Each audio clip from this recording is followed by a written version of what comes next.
Bonsoir à toutes, bonsoir à tous. Heureux de vous retrouver dans Sur le Rail, votre émission de débat et d'analyse des grandes questions de l'actualité nationale. Ce soir, nous poursuivons avec notre dossier consacré au bilan de 2 années de mise en œuvre du programme politique du chef de l'État. Un programme ambitieux, structuré autour de 12 chantiers prioritaires et déclinés en 100 actions pour transformer le quotidien des citoyens, renforcer la gouvernance, moderniser les institutions et accélérer le développement du pays. Depuis son lancement, plusieurs initiatives ont été engagées dans des secteurs clés tels que les infrastructures, l'éducation, la santé, l'emploi des jeunes, la sécurité, l'accès à l'eau et à l'électricité, sans oublier les réformes administratives et économiques. Mais au-delà des annonces et des engagements, les populations attendent des résultats visibles et mesurables. لجعل هذه المشاريع مرئية للكل يظل الإعلام شريكا أساسيا فبين تطلعات الصحفيين وآمال المواطنين ورهانات التطوير والانفتاح يبرز سؤال المرحلة: ماذا تحقق لقطاع الإعلام وحرية الصحافة بعد عامين من ولاية رئيس الجمهورية؟ المشاهدين والمستمعين الكرام، أهلا بكم في حلقة جديدة من برنامج على الطريق.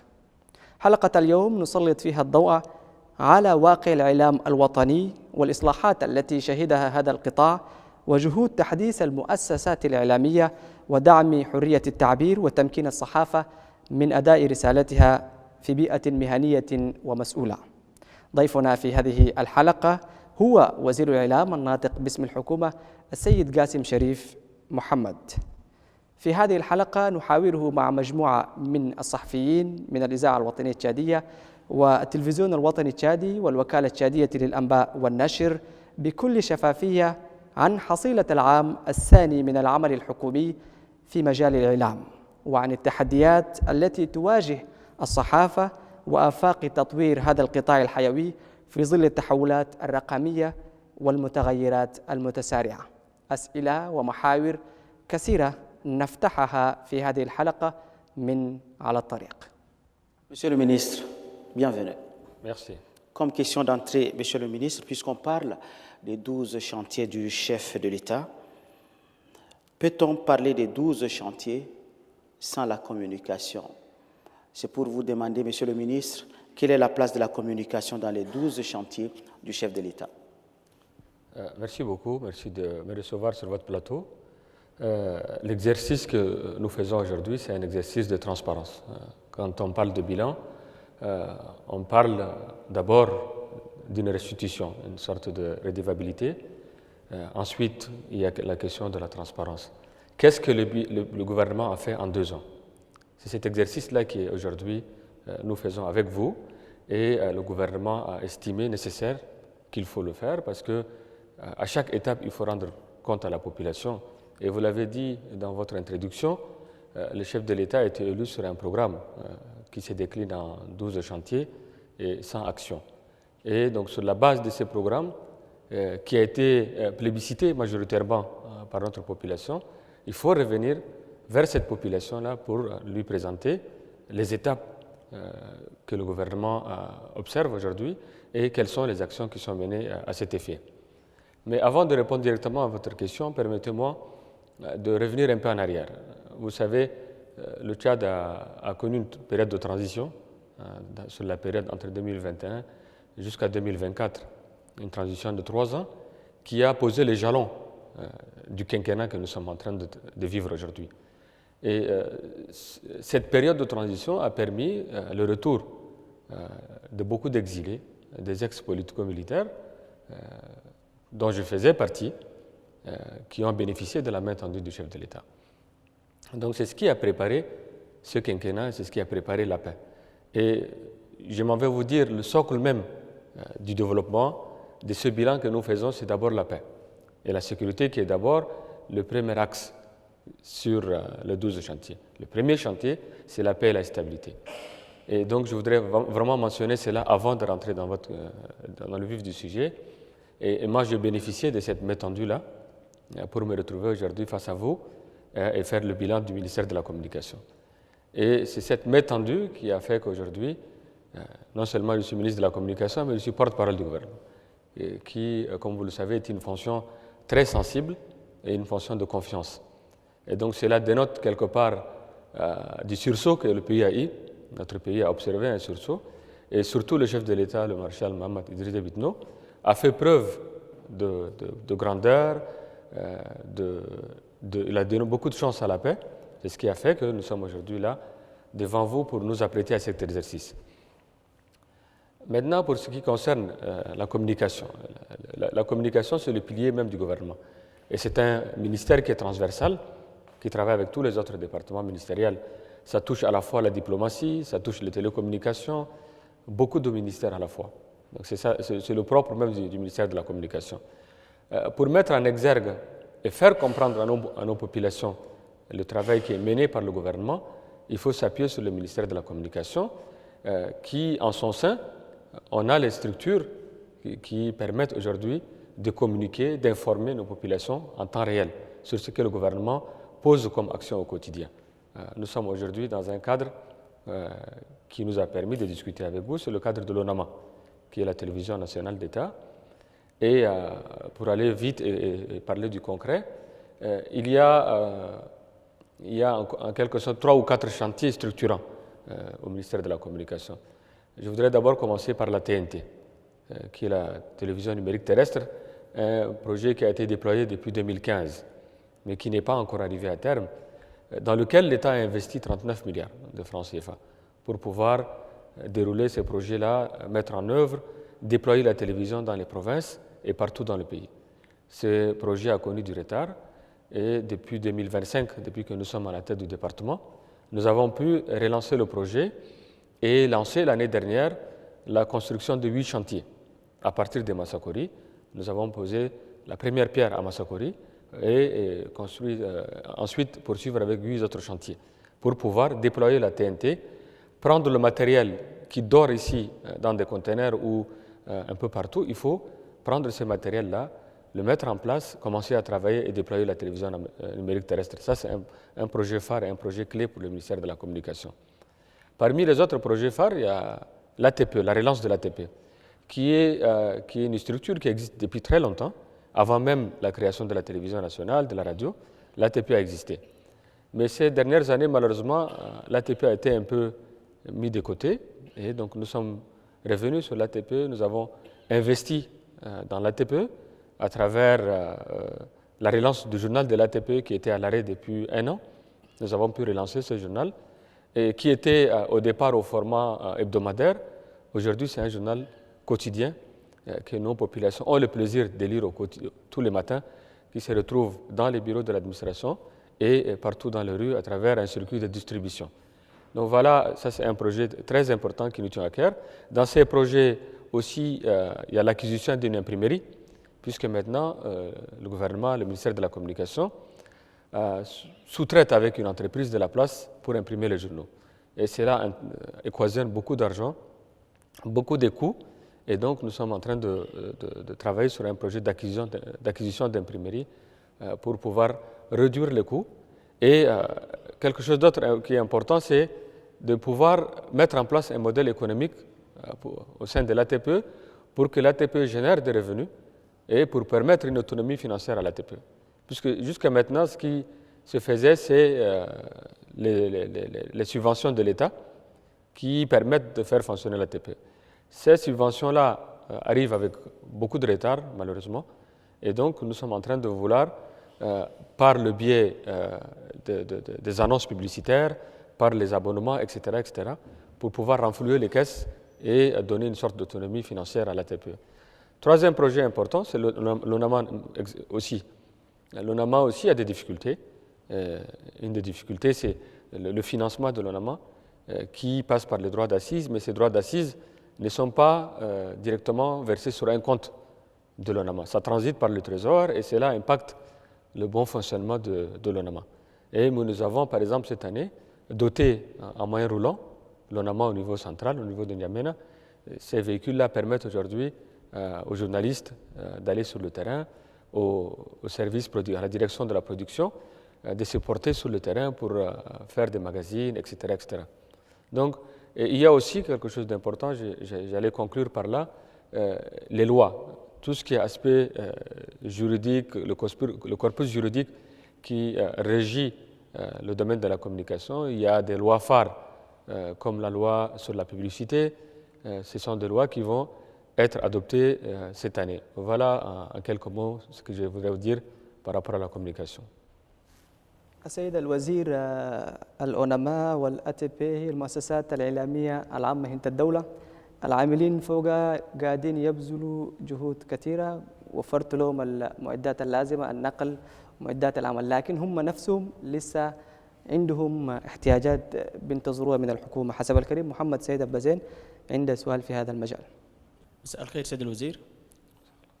اليوم صحيح قبل فترة كانت الحكومة التشادية قد تسأل تسوي الاستراتيجية بارتيكولية هنا المينستير الكوميونيكاسيون، وحتى الآن يمكن الاستراتيجية كان تم تطبيقها بيساعد كثير الصحفيين عشان يقدروا يقدموا عملهم بطريقة لازمة. فوصلنا وين بالنسبة للمشروع ده وشنو الجديد فوقه في برنامج الجديد لرئيس الجمهورية؟ شكرا. شكرا. طبعا بروجي هنا ستاتيو بارتيكولير ده شيء مهم للصحفيين وخاصة للفونكسيونير هنا مينستير دو لا كوميونيكاسيون.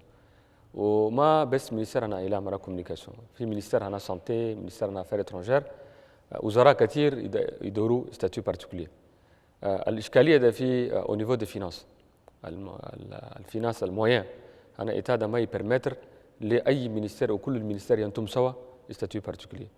دونك البريم اللي قاعد تريد الكلام ده واقي، وأنينا قاعدين نخدموا فوقه عشان نعاونوا بيرسونيل هنا مينستير هنا كوميونيكاسيون وجورناليست، mais قاعدين en discussion مع مينستير هنا فينانس وما قاعدين en discussion مع بريماتور pour que يلقى لنا مويه أجل عشان الستاتيو ده يادوبتي. mais المشكلة كلها في بروبليم هنا مويه. هسه علي مع أفير إترونجير الدبلومات كل غيروا مش اللي عندنا دور ستاتيو بارتيكولير، ناس هنا سانتي كل دور ستاتيو بارتيكولير. دونك لكن الإعلام ده ما شغل امبورتون. الناس يقولوا لو كاتريم بوفار الحكم الرابع ولا شنو؟ الحكم الرابع. دونك لازم ينتو ناس الصحفيين ينتو مويه عشان ناس مشاكل البريكاريتي ده هسه ده بس يجيبها مرات بروفيسيوناليزم ما في كوميونيكاسيون.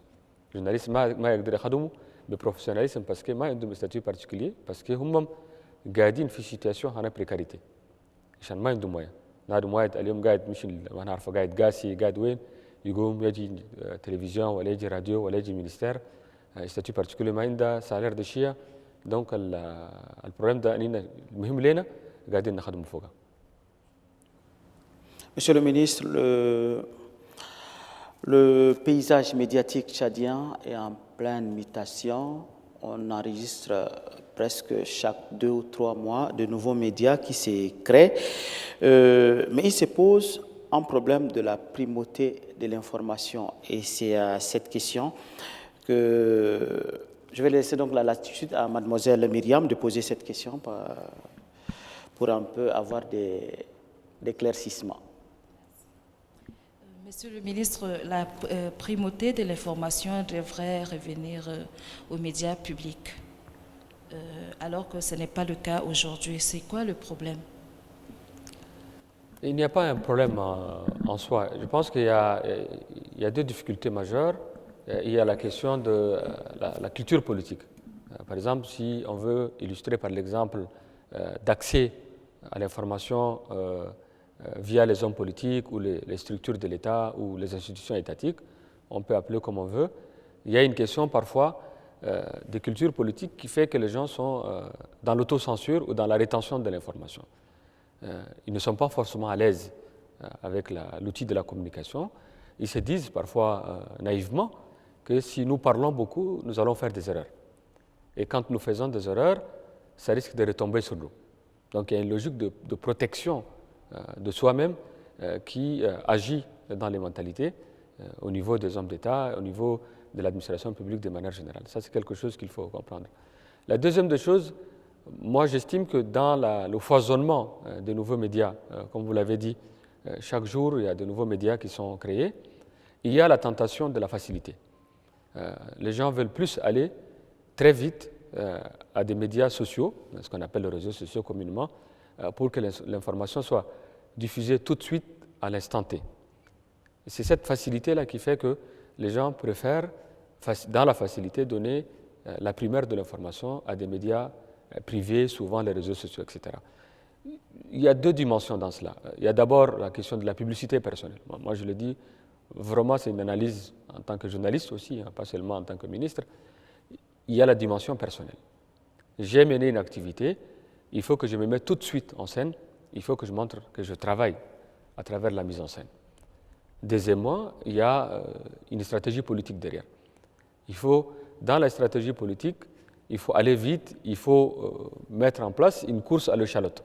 C'est-à-dire que moi, je suis le premier à avoir informé, je suis le premier qui travaille. Donc, toutes ces dimensions-là font que, aujourd'hui, on ne donne pas forcément la primaire de l'information à des médias d'État. Je vous ai parlé de l'ATP tout à l'heure. J'ai parlé un peu de long en large de l'ATP. L'ATP, c'est la source première de l'information de l'État. Vous avez l'équivalent de l'ATP partout en Afrique. Nous avons signé récemment un contrat, un accord avec l'APS, qui est l'équivalent de l'ATP en Algérie, il y a l'AFP, etc. Dans les autres pays, on donne d'abord la primaire de l'information aux médias d'État, surtout les agences de presse d'État. C'est ce qui n'est pas le cas dans notre pays. Mais moi, depuis que je suis ministre, je m'attelle vraiment à ce que la primaire de l'information revienne à l'ATP. D'où la stratégie qu'on a mise en place pour relancer le journal, alors qu'on n'a pas suffisamment de moyens pour passer au format quotidien. Moi, on m'avait posé la question, Monsieur le ministre, pourquoi vous êtes tout de suite allé au format quotidien? J'ai dit, mais c'est un acte politique aussi. C'est par cet acte-là, on veut redonner à l'ATP ses lettres de noblesse, pour attirer l'attention des uns et des autres, pour dire que l'ATP existe et vous devez composer avec l'ATP. C'était la démarche qui m'a animé, qui a animé la direction générale de l'ATP pour qu'on passe du format hebdomadaire au format quotidien. Donc vous avez tout à fait raison. Sur la question de la primaire de l'information, la primauté de l'information, il faut faire un plaidoyer, il faut faire comprendre à tout le monde que aux médias d'État d'avoir la primaire de l'information. Pourquoi on donne la primaire de l'information aux médias d'État? C'est parce qu'il y a derrière un sérieux. C'est parce que derrière, il y a des professionnels qui sont derrière ces médias-là, qui travaillent au centre de leur exercice dans l'éthique et la déontologie. Ce n'est pas des médias qui parfois n'ont pas d'autorisation ou qui ont une autorisation à peine. C'est quand même, quand on parle de l'ONAMA, de l'ATP et de la radio, la télé existe depuis 1987. Je parle sous votre contrôle. 87, c'est bientôt 40 ans. C'est au nom de ça qu'on fait donner la primauté à l'information aux médias publics. Quand on parle de la radio a été créée dans les années 60. Dès l'indépendance, on a créé la radio. C'est en fait des années d'expertise, des années de sérieux, des années de transmission. Ce sont de génération en génération. Les gens ont transmis le professionnalisme, les gens ont transmis l'amour du métier, les gens ont transmis l'amour du pays à travers de génération en génération. Et donc, il faudrait que le regard vis-à-vis même des médias publics change. Les gens qui courent vers les médias privés, qui courent vers les réseaux sociaux, il faut qu'ils comprennent que ces hommes et femmes qui tiennent la radio, la télévision nationale, l'ATP, viennent de quelque part. Ils ont été formés dans de grandes écoles. Non seulement ils ont été bien formés, ils ont eu la chance d'avoir la sagesse, les conseils des anciens qui ont toujours fait que, tant bien que mal, malgré toutes les difficultés, nous sommes en train de tenir les deux bouts. L'ONAMA fonctionne bien, l'ATP fonctionne bien. C'est parce qu'il y a des hommes et des femmes qui sont dévoués. Vous avez parlé tout à l'heure du statut particulier. Mais les difficultés sont là. Nous sommes parfois même plus en difficulté que certains médias privés qui reçoivent des financements plus importants et plus conséquents, au prorata de ce qu'ils fournissent comme travail. Parce que parfois, on vous fait le reproche, on dit on donne 13 milliards à l'ONAMA, mais derrière, on ne voit rien. Mais il faut voir l'argent qu'on donne au prorata de ce que l'ONAMA peut donner, au prorata des gens qui sont employés par l'ONAMA. Donc, quand on balance les chiffres, il faut voir aussi derrière la complexité derrière les chiffres. Donc, moi, je pense qu'on va continuer à faire ces plaidoyers. Le Premier ministre est passé ici, il a discuté avec vous, et nous, on fera d'abord le plaidoyer auprès du Premier ministre pour que chaque membre du gouvernement donne d'abord la primaire de l'information aux médias publics, l'ATP et l'ONAMA. Monsieur le ministre, ne faudrait-il pas avoir une coordination pour faire vraiment face à tous les dérives sur les réseaux sociaux? Et ça, c'est la question de monsieur Kamslo Mahamat Moussa qui pose donc, qui s'interroge sur le devenir de la cellule de veille de la communication gouvernementale. Monsieur le ministre, le gouvernement a créé une cellule de veille. Que devient cette cellule? La cellule de veille, on l'a mis, vous connaissez le ministère, c'est une première. Qu'une cellule de veille avec une structure en place, avec du matériel, quelque chose de permanent, c'est une première dans l'histoire même du ministère de la Communication. Et nous avons dit, au lieu de réagir au coup par coup et être même victime de l'information, il faut planifier quelque chose qui doit perdurer au-delà des ministres, puisque nous avons un temps quand même qui est dévolu dans notre fonction. On ne va pas éternellement rester ministre de la Communication. Donc c'est ce qui a animé la création de cette cellule de veille. Sur le plan matériel, tout est prêt. À l'heure où je vous parle, nous disposons de matériel de dernière génération, des ordinateurs, etc., pour pouvoir... la conception que nous avons de la cellule de veille, c'est quoi? Il faut que je juste en une parenthèse. Cette cellule de veille, elle va permettre d'abord de revenir sur les actions du gouvernement, puisque les actions, parfois, elles sont diluées dans le flot des informations. Quand vous faites le journal à 20h, quand l'ATP fait son quotidien, c'est des flots d'informations. Les citoyens n'ont pas le temps de revenir, digérer plus facilement l'information. Donc, une des premières actions, un des premiers chantiers de cette cellule de veille, c'est de revenir sur les actions du gouvernement de manière succincte et rendre ça quelque chose de plus digeste à la consommation de la population. Ça, c'est la première des choses qui nous a animés. La deuxième des choses, c'est lutter contre la désinformation à travers cette cellule de veille. Et pour lutter contre la désinformation, il faut des journalistes formés à cet effet. Ce qu'on appelle les journalistes fact-checkers, qui sont spécialisés dans la lutte contre la désinformation. Et pour lutter contre la désinformation, il faut naturellement avoir des journalistes arabophones et francophones, dans les deux langues, puisque la désinformation n'est pas l'apanage d'une seule langue. Parfois, elle se traduit même dans les langues nationales. Donc, il faut des journalistes formés à cet effet, il faut du matériel pour réagir vite contre la désinformation, pour faire du fact-checking, dire voilà, telle information elle est fausse, telle information est vraie. Pourquoi elle est vraie? Il faut montrer. Pourquoi elle est fausse? Il faut aussi expliquer à la population. Pourquoi? Pour cela, il faut des ordinateurs, il faut des machines pour pouvoir faire des choses très banales, de ce qu'on appelle des créas dans le jargon journalistique, pour rapidement répondre afin de limiter la casse. Parce que souvent, le gouvernement réagit avec retard. Moi, je le fais, cet aveu-là, moi, je le fais en tant que porte-parole. Qu'est-ce qu'un porte-parole, qu'est-ce qu'un journaliste des médias publics, un journaliste sérieux peut faire face à la désinformation? En une journée, vous avez 3-4 désinformations qui tombent. Est-ce que le porte-parole que je suis doit répondre à toutes les désinformations, à toute la désinformation, à ce qu'on appelle le fake news? Je ne peux pas le faire, ni matériellement, ni humainement, ni intellectuellement. Donc, le gouvernement prend le recul, ne cède pas à la pression. Et le gouvernement, par là, essaie d'imposer le tempo. Puisque les gens qui font ça, là, il y a une stratégie bien huilée derrière. Il ne faut pas croire que c'est des gens qui sont là, qui cherchent les clics. Non, non.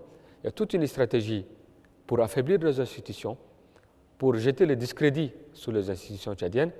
Et donc, ils nous poussent vers cela, à réagir à chaque fois.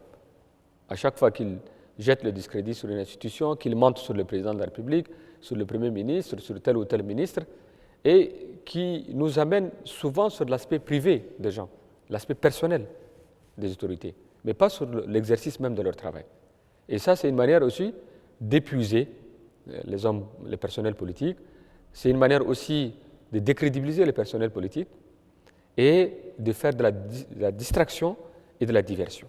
Voilà une stratégie qui doit nous interpeller en tant que ministère et en tant que journaliste, vous qui êtes là et d'autres, pour comprendre que derrière, c'est quelque chose de mûrement pensé, mûrement réfléchi. Et donc, c'est ça qui a fait que nous avons estimé nécessaire qu'il faut mettre en place une cellule de veille qui va détecter l'information, mettre en place une réponse très rapide pour permettre à nos populations, parce que nos populations, elles sont mal outillées parfois pour faire le discernement entre ce qui relève d'un fake news et ce qui relève d'une information vraie. Voilà en quelque sorte ce que je voudrais dire par rapport à cellule de veille. السيد الوزير في نفس المجال الكوميونيكاسيون غوفرنمنتال البيانات الحكومية تطلع مثلا من أي وزارة الوزير يطلع بيان الوزير الثاني بيان ما في طريقة تسوي نظام أنت بصفتك كناطق باسم الحكومة يكون له توحيد للخطاب حق الحكومة. سؤالك ده سؤال جميل. ده بيسأل هسه قبل شوية سالوني le journaliste Adam عبد القادر il m'a posé la question. الكلام الاول وريته له كده بس هسه الوزراء قاعدين كان اول كوادر اخر قاعدين كلها مرات هم بانتنسيون عديل يدوروا ينفورمي اجل البوبيلاسيون في خدمتهم اللي قاعد بيسووا عشان ده ما ياخذ وقتهم يكونسلتي مينستر انا كوميونيكاسيون بورت بارول دو غوفرنمون يورو شغل ده اننا اكشن مش اللي سوينا لازم يكونسلتي عنينا عشان نورم كيف الشغل ده انفورماسيون دي ليفري هو المشكله ده ما في الانفورماسيون هو الجورناليست امبورتونس البورت بارول امبورتونس ده عشان يأيدي الحكومه كيف يكومينيكي شنو اللي بينقال وشنو اللي ما بينقال ده انا الرول حقنا كناطق رسمي باسم الحكومه وده يدور بيداغوجي يدور للناس تفهموا شنو الشغل الامبورتونس انا نكومينيكي سوا نخدموا سوا عشان الكوميونيكاسيون ده يمشي عديل. ثاني شيء ده قلت لكم كلام انا ريزو سوسيو مرات المينسترات قاعدين ده هم عندهم اتاشي دي بريس مرات اتاشي دي بريس انا ممكن يشيل الشغل ده يزرقه انفورماسيون ده ليفري والمينسترات هم كلهم قاعدين بالاسف اننا قاعدين في بلان انا كنا في بلان ده شغل عديل كله قاعد الما عديل كله قاعد شغل الما عديل فوق ده المينستر هم ذات مرات يدوروا يسوي ببليستي انا بيرسونيل عشان يوصفوا للشعب التشادي اننا قاعدين نخدمه انا المينستر قاعد نخدم لا ما مش ده هو عشان الحكومه خدتها بورت بارول دو غوفرنمون ده مش اللي انت ما وريته ده عشان الاستركتوري بارول ده اي واحد يهجي في مكان واحد في موما واحد مش ده ما ادري اي نارب كان هجي ده ما ببقى عشان ده انا من بدايه قاعد نسيم توعيه نسيم سنسبيليزاسيون عشان ينطونا كونفيونس لنا اننا واننا نأيديهم عشان يسووا خدمه عديل ده لسه المشكله اللي انا الكلام اللي قلته ده. Monsieur le ministre, depuis votre prise de service à la tête de ce département, vous l'avez vous-même tout de suite dit, vous avez réalisé la construction, lancé plutôt les travaux de construction des stations de TNT dans les provinces, relancé la TPE avec une nouvelle périodicité qui va d'hebdomadaire ou de mensuel à un quotidien. Vous avez également imprimé un nouveau modèle économique à la TPE. Vous avez offert de moyens roulants à l'ONAMA. Mais une question taraude l'esprit des journalistes. Elle sera posée par mademoiselle Mariam Seyd. سعادة الوزير، نلاحظ هناك تأخير في تنفيذ مشروع بناء وزارة الإعلام وكذلك الوكالة التشادية للأنباء. ما سبب تأخير هذا المشروع؟ ما يقارب 10 سنوات تقريبا. هل السبب من الوزارة أم من الشركة المنفذة؟ المغر هنا الوزارة الإعلام ده قريب يكمل. بس من جينا في الوزارة ده ريلانسي شانتي ده هسه قاعدين نخدمه يمكن في خلال يومين ثلاثة أنتوا وقت مستعدين ده أمشي سوي ريبورتاج تشوفوا هسه بعدين بدأ يخدموا. طبعا البروجي بدأ من 2015 ولقي صعوبات لقي ريتار. الريتار ده مرات من مينستير هنا فينانس مرات من الشركة وأي نادم في مكان عنده مسؤولية. الوزارة ذات عندها مسؤولية. ده شغل فات خلاص. أن لما جينا ريلانسي بروجي ده قريبات ده عندهم دي كونت وادين قروس وادين مالي يقول مينستير دي فينانس أنتم. وفي ده نشكر وزارة المالية في مينستير دي فينانس أنتم أموالهم هنا. إن شاء الله في قبل نهاية السنة 2026 ده مينستير ده يكمل وإن شاء الله نحاول نمشي في المينستير ده فريمون جو فو لو برومي وتقدروا تمشوا أنتوا ذاتكم كي تفيريفي. دونك أنا هسه بالأسف مرات من جينا البروجي اللي قاعدين نسوده كله بروجي ناس بودو خلاص. هسه أبار جد ماكم في سيلول دفاع ده بروجي اللي قاعدين ده كله أنا جينا لقينا. الأشياء ما ماشيين أديل قاعدين نأدلوا وده ذاته يوصف بأن يدخل في إطار هنا بيلان. ده البيلان هسه ديبيو 2 ans. قبالي أنا كنت مينستر قاعد أنا هسه جيت عندي أنا دونك ناس ده بودو خدمة قبالي ما في خلال 2 ans ده خدمة البيجا ده يمكن بريسك كم سنوات ما بقى في وزاره الاعلام. دونك قاعدين نكوريجي ريتار الناس ما سو وبعدين نمشي في بروجي حقنا الاخر جداد. دونك في مينيستير ده قريب يكمل ان شاء الله قبل السنه ده المينيستير يكمل. ATPE عندهم بروجي هنا كونستركسيون. ATPE ده انا مش شفت الباتيما ده. انا وقفتها باسكو شغل اللي جاي يسوي ده باتيما ده كونستركسيون ما عجبني. Vraiment, il faut que je vous le dise clairement. Anna, je ne peux même pas marcher dans les couloirs. On ne peut pas construire un édifice de l'État où quelqu'un comme moi qui n'est pas assez épais, mec, il refait le badakhal. Donc j'ai dit, projet de comment recruter un cabinet de contrôle, j'ai dit contrôler sur le plan architectural, est-ce que je vais répondre aux normes, est-ce que Gouroussal Antomda sur le plan financier, est-ce que Khadim Rassou Adil Mad. Et par rapport à cela, يمكن عندكم خبر ودينا ميسيون اي ال سي جا في الوزاره سووا كنترول اسكي هل بروجي ان ATPE ده سووا عدل المعادل وديبوزي رابور انام اوبري دي بيلوت اوتوريتي وفي الباتيما انا هسه وقفتها تانك كابيني دو كنترول ما وصفانا شغل ده يمشي عدل المعادل انا قلت يوقف ده انا ما نخليه ينوغيري بوسمي انا عشان ده مسؤوليه. باكر الناس يوري مينيستر قاسم شريف جا il a inauguré le bâtiment de l'ATPE ou le bâtiment a des défauts.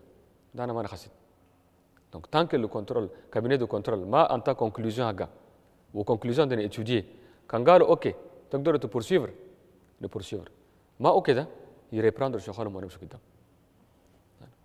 سيد الوزير نحن قاعدين نهجوا في العام الثاني من ولاية هنا رئيس الجمهورية. في نفس الولاية دي بدأت الخطة الوطنية للتنمية تشاد كونكسيون 2030.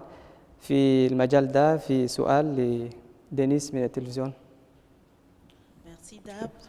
Monsieur le ministre, quelle est la place de la communication dans la mise en œuvre du plan national de développement Tchad Connexion 2030?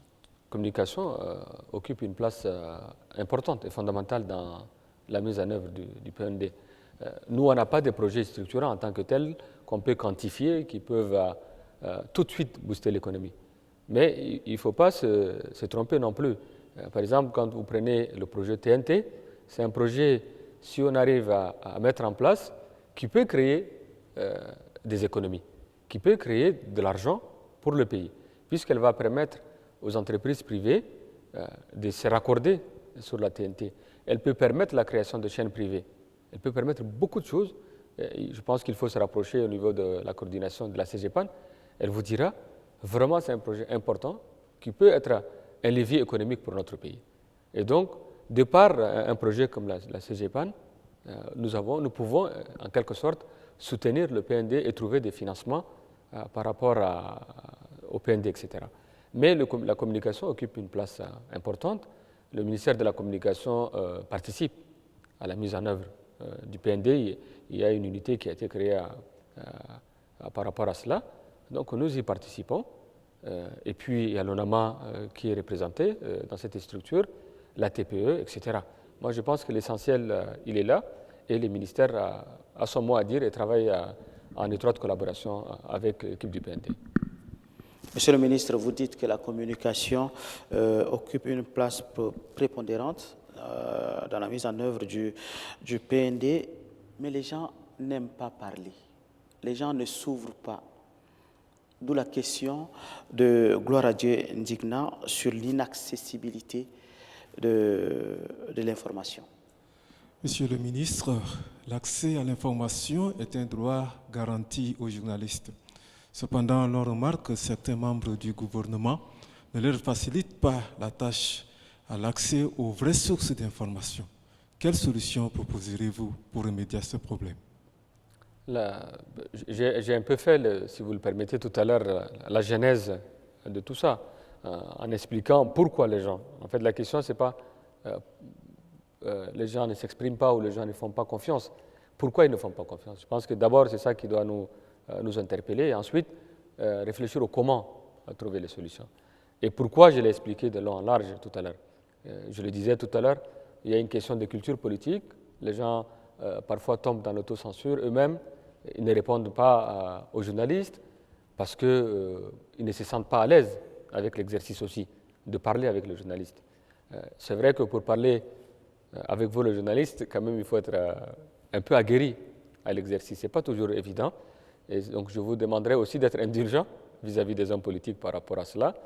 Et ensuite, il y a la question on veut s'accrocher, on ne veut pas faire des erreurs et on veut se concentrer sur l'essentiel. L'essentiel, c'est-à-dire le travail qu'on fait au quotidien.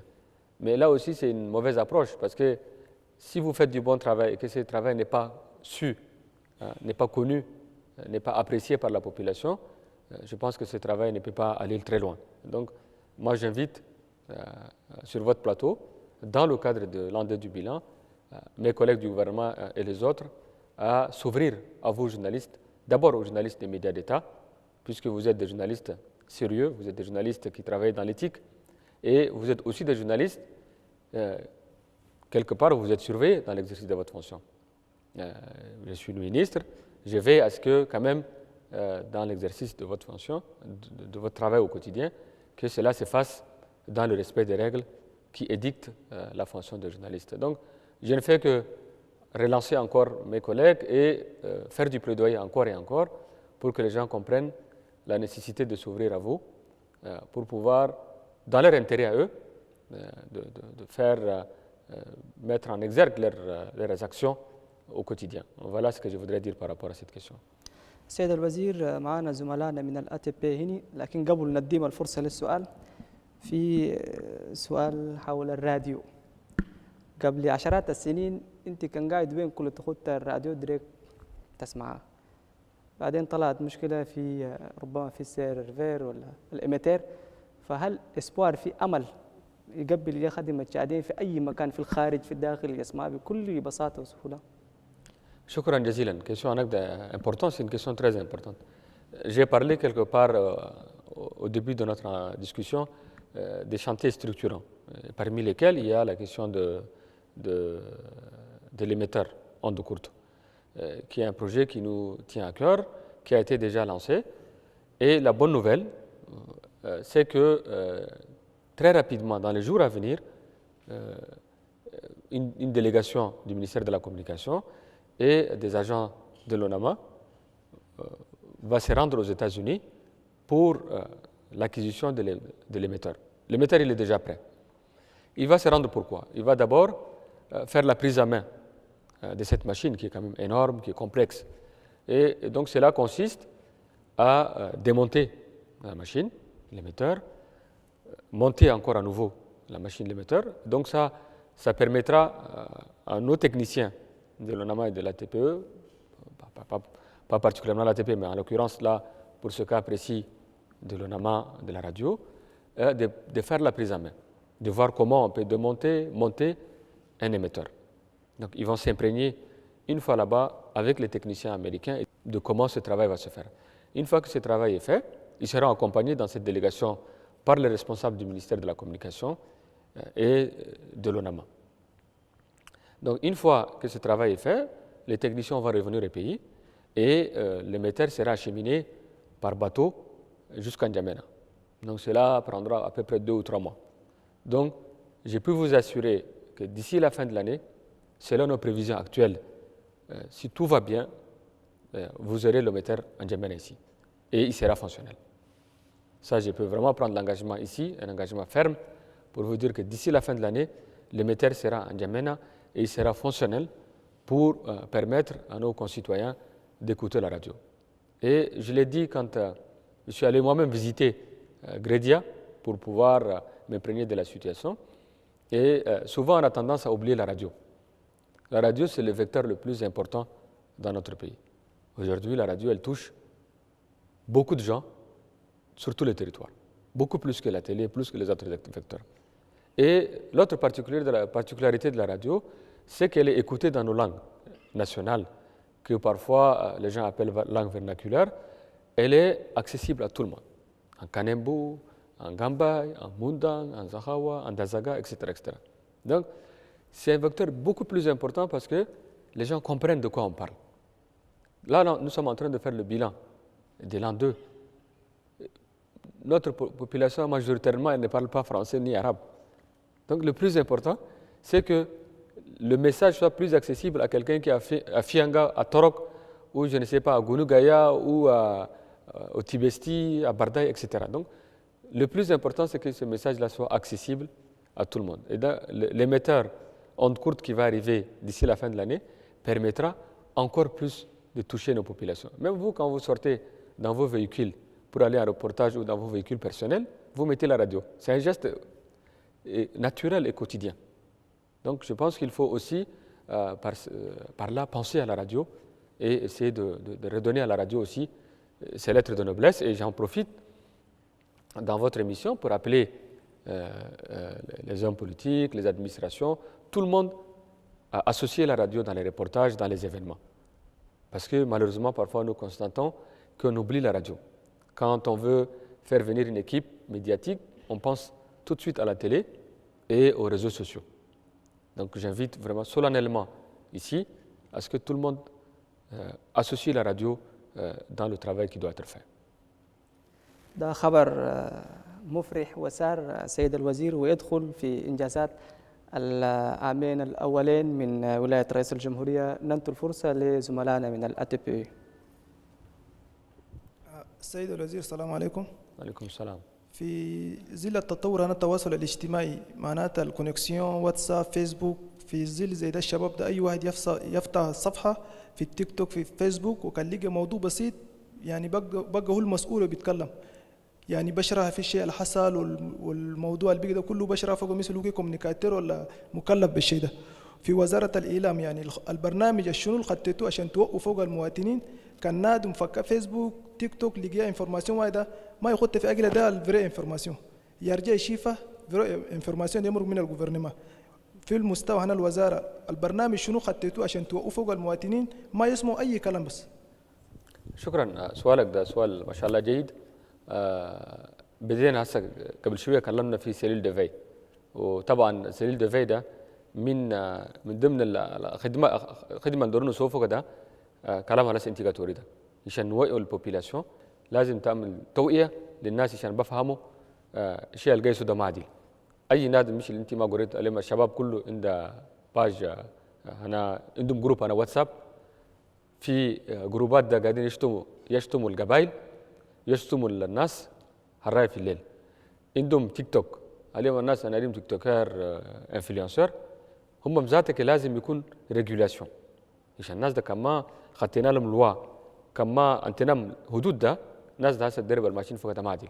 في ما كله هوانين، في ناس وادين قاعدين يسووا خدمه عديل، قاعدين يديه حكومه ياكومباني الحكومه في سنسيبيليزاسيون في شيء عديل، مي وادين ده المسير ماشيين فوق طريق الماشيين فوق ما عديل.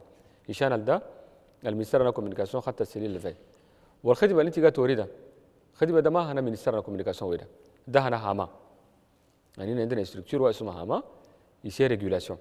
ده لازم هاما يشيل مسؤوليته، يجيب بطوله الناس اللي قاعدين يشتموا ناس، الناس اللي قاعدين يدخلوا في بريفي الناس يعيروا قبائل ده، الناس ده خليه هاما يسد باجنم يوقفهم كل القانون هالجاد ده ce qu'on appelle le corpus juridique ده nous donne la possibilité عشان نلوتي كونتر في اليوم الانتيكاتوري ده.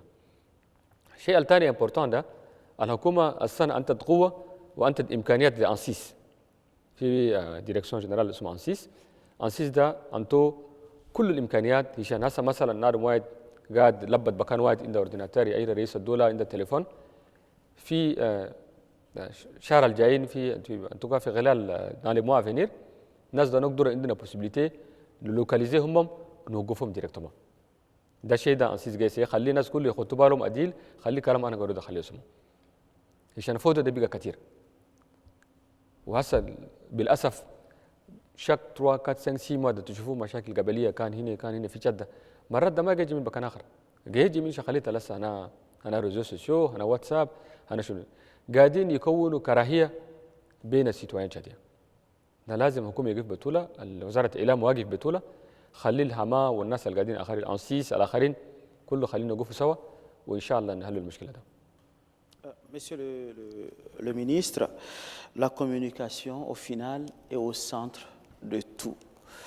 Il est vrai que nous journalistes tchadiens, on fait déjà beaucoup, mais je trouve que nous ne faisons pas assez.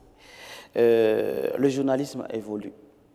Il va falloir s'arrimer. Il faut être à jour. de la question de la formation des journalistes avec Mamad Seyd. شكرا من جديد. سيد الوزير، الإعلام هسه بيقى تخصصي ومتطور كثير، في إعلام اقتصادي اجتماعي رياضي، فدور الوزارة في فتح فرص. اليوم في اتفاقيات كثيرة كان أجريتوها في الجزائر، اتفاقيات في الإمارات وغيرها من الدول. هل وضعتم فرصة لتدريب الصحفيين في المجالات التخصصية، خصوصا في المجالات الشعب التشادي منتظر منها الكثير، منها الرياضة أو الاقتصاد وغيرها؟ شكرا. شكرا. كيسيون هكذا امبورتون. مثل ما قلت هسه 2-3 سمان مشينا في الجزائر، وقينا مع وزارة الإعلام أنا الجزائر، وATP أنا الجزائر، l'équivalent de l'ATP والéquivalent أنا في الجزائر، عشان نسوي تبادل أنا إكسبيرينس. وفي ناحية أنا فورماسيون، باغ اكزامبل أنت كلام في سبور، باغ اكزامبل السبور ده في الجزائر ده مثلا شيء مهم. فوتبول مثلا عندهم فريق كبار أنا فوتبول قاعدين، ودونك نمبريني منهم نشوف التكنيك أنا ممكن كيف يخدموا عشان نعملوا خدمة هنا. في مجال الاقتصاد مش تريد كله إن شاء الله.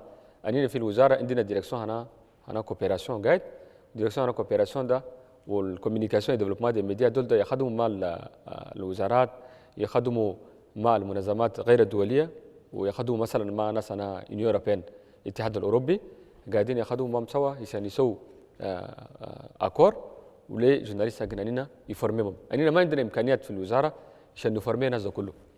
دونك مرات ده on s'appuie sur nos partenaires، نقول بارتنير تكنيك وفينانسي يعني بالفرنساوي، دول نخدموا معهم سوا عشان فورماسيون في أي مجال، في مجال الاقتصاد، مجال الرياضة، مجال السياسي، في كل المجالات. ومجال هسه قامات أنا الدعم مرقو ريزو سوسيو وقامات التكنولوجي. جورناليست زمان أنا كنت هنا صحفي زمان، نقوف من فجر لعشية نقعد نسو بابيه واحد، نقعد في بان نكتبه. هسه ده ما في، هسه عليه من دكتور إمكانيات كله في ونما نادم واحد يقدر يكتب، يسوي مونتاج حقه، يرسل لسكرتير دي ريداكسيون، ريداكتور ان شيف، كل البروسيسوس ده كله كوليجيالما قاعدين تخدموا سوا. ده انينا كله خليه جورناليست وارين لسه يمكن ما عندهم بريزامان عديل، ده كله نساعدهم فوق عشان يلقوا بريزامان. La question de la spécialisation, Monsieur le ministre. Oui. On a besoin d'être formé dans des domaines bien précis, parce qu'on est tous généralistes. Il va falloir qu'on se spécialise. Il faut compartimenter la rédaction. Tout à fait, c'est une question importante. La question de la spécialisation, ça permet à nos téléspectateurs d'avoir une vision plus précise de l'information. Et comme je le disais tout à l'heure, quand vous faites un journal à 20 heures, le journal, ça dure parfois 30 minutes, c'est une succession d'éléments, ce qui fait que le téléspectateur n'a pas le temps de s'imprégner plus facilement. D'où la nécessité de spécialiser les journalistes. Mais il faut aussi peut-être penser en amont à la question de recrutement. Faut-il recruter spécifiquement des journalistes qui sont sortis des écoles de journalisme, ou alors penser à diversifier aussi les profils au sein des rédactions? Je pense que cette question aussi mériterait d'être posée. Vous avez à foison un pléthore d'exemples de par le monde où vous avez des journalistes excellents qui ne sont pas forcément passés par des écoles de journalisme. Mais donc peut-être que dans le recrutement, il faut penser à cela aussi en amont pour pouvoir amener de nouveaux profils au sein des rédactions. En économie, au sport par exemple, vous avez quelques journalistes ici au niveau de l'ONAMA, de grandes figures de journalisme sport qui sont des passionnés du sport. Et peut-être qu'il faut penser à cela aussi dans la diversification des profils pour pouvoir permettre aux journalistes de mieux être outillés dans le traitement de l'information.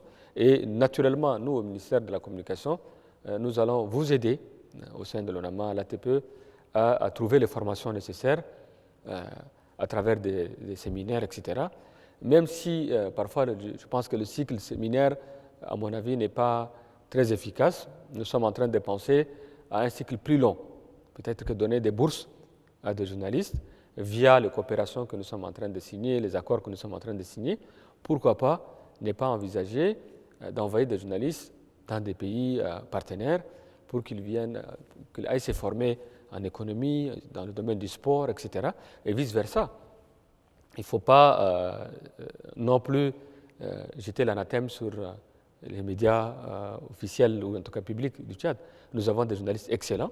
Vous êtes de très bons journalistes de haute facture et peut-être que les autres doivent venir aussi. C'est ça le sens même de la coopération bilatérale entre l'Algérie et le Tchad, par exemple.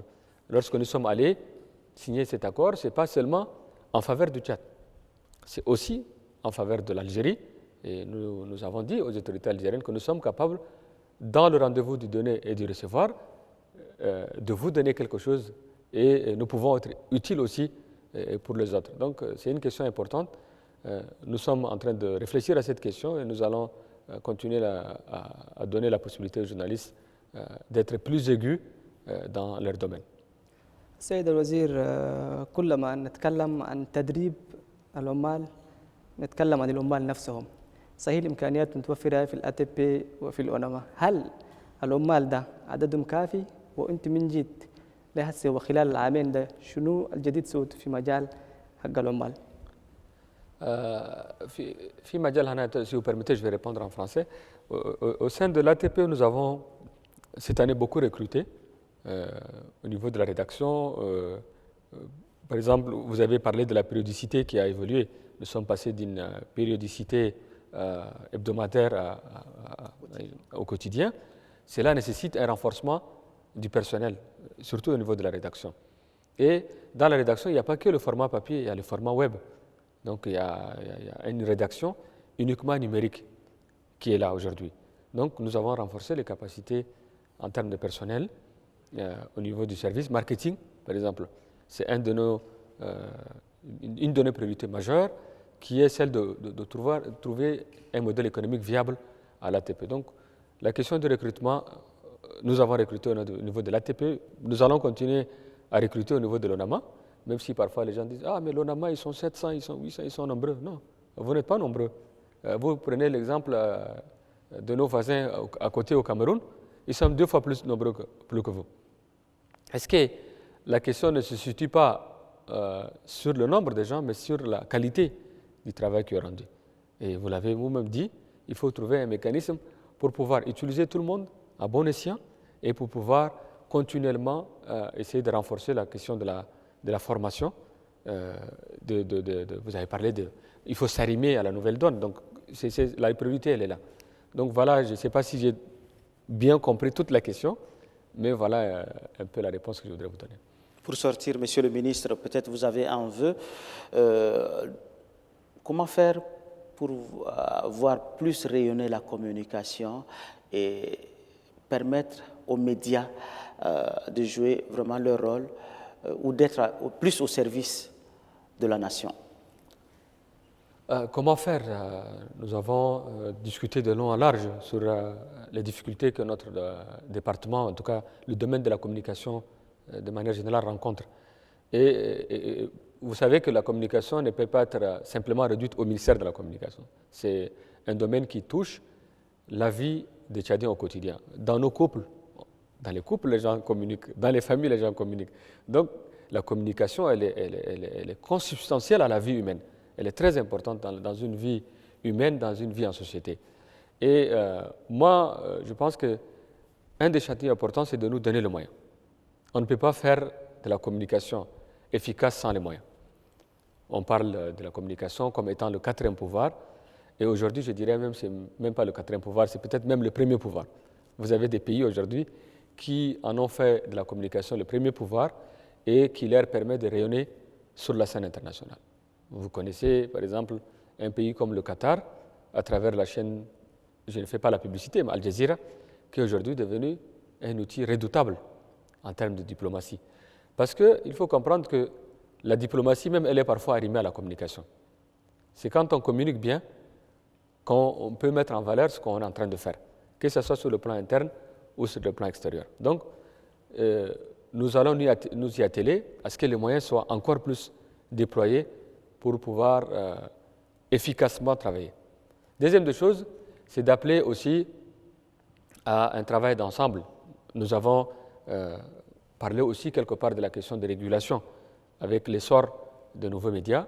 Et donc, il faut qu'on renforce davantage notre coopération avec la AMA, qui est l'organe de régulation, qu'on travaille en symbiose, qu'on travaille en bonne entente pour que chacun reste dans son rôle, mais qu'on travaille de manière complémentaire.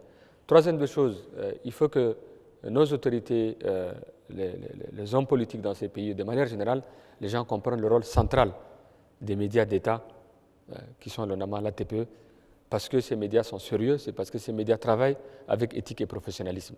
Donc j'appelle aussi tout le monde à jouer ce jeu-là. Quatrième des choses, j'attire l'attention de nos populations à vraiment faire la part des choses entre ce qui relève de la désinformation et la vraie information, et de continuer à nous faire confiance, c'est-à-dire les médias d'État. Et je terminerai par remercier le chef de l'État, le maréchal Mohamed Idriss Déby Itno, puisque tous ces efforts que vous voyez qu'on a pu faire en un an, c'est la volonté de cet homme qui nous a accompagnés. En cela, je voudrais exprimer au nom du ministère de la Communication vraiment nos remerciements envers le chef de l'État qui nous soutient et qui continue à nous soutenir. Et je terminerai par un message de paix. Un des problèmes majeurs qu'on a dans notre pays, c'est le vivre ensemble. Et à chaque fois qu'il y a des événements malheureux, par exemple quand on prend les conflits interethniques, les gens amplifient les choses. Les gens soufflent sur les braises. Et donc j'attire notre attention, à nous tous, de faire attention au vivre ensemble. C'est quelque chose de très important. C'est le socle même d'une démocratie, c'est le socle même d'un pays. C'est pourquoi le gouvernement a mis comme premier axe la question de la paix, de la stabilité comme premier axe. C'est très important cette question-là. On ne peut pas fonder un pays, développer un pays sans le vivre ensemble, sans la cohabitation pacifique entre nos communautés. Nous n'inventons pas les problèmes sont déjà là. Nous avons un pays vaste qui a des réalités complexes, des réalités sur le plan ethnique, sur le plan de communauté, sur le plan des ressources, le partage des ressources, ces conflits agriculteurs-éleveurs, etc. C'est des problèmes qui trouvent les racines, des racines très lointaines, qui ne datent pas d'aujourd'hui, ni du régime du président Mohamed Idriss Déby Itno. Donc il faut comprendre que ces problèmes, c'est des problèmes profonds, mais qu'on doit tous ensemble travailler à résoudre ces problèmes-là sur la question du pastoralisme, sur la question des agriculteurs, etc. etc. C'est des problèmes qui ne peuvent pas être jugulés tout de suite. Et donc, je terminerai par ce message-là en nous appelant les uns et les autres à la sagesse et au sens de la paix. Merci, Monsieur le ministre, d'avoir répondu à nos questions et d'avoir apporté ces éclairages sur le bilan des 2 années de mise en œuvre du programme politique du chef de l'État et surtout dans le domaine de la communication. À travers cet échange, nous retenons que plusieurs actions ont été engagées dans le cadre des 12 chantiers prioritaires et des 100 mesures annoncées, même si des défis importants restent encore à relever pour répondre pleinement aux attentes des populations. Merci à vous, chers téléspectateurs, de nous avoir suivis. Merci aux confrères. شكرا جزيلا لضيفنا الكريم السيد وزير الإعلام الناطق باسم الحكومة قاسم شريف محمد على ما قدمه من توضيحات وإضاءات حول واقع الإعلام الوطني والتحديات المطروحة وآفاق تطوير هذا القطاع الحيوي بما يعزز حرية التعبير ويخدم مسار التنمية والوحدة الوطنية. ونلتقي بكم في حلقة جديدة من ملفاتنا التي فتحناها حول حصيلة العامين الأولين من ولاية المشير محمد إدريس ديبي إتنو رئيس الجمهورية من برنامج على الطريق. دمتم بخير.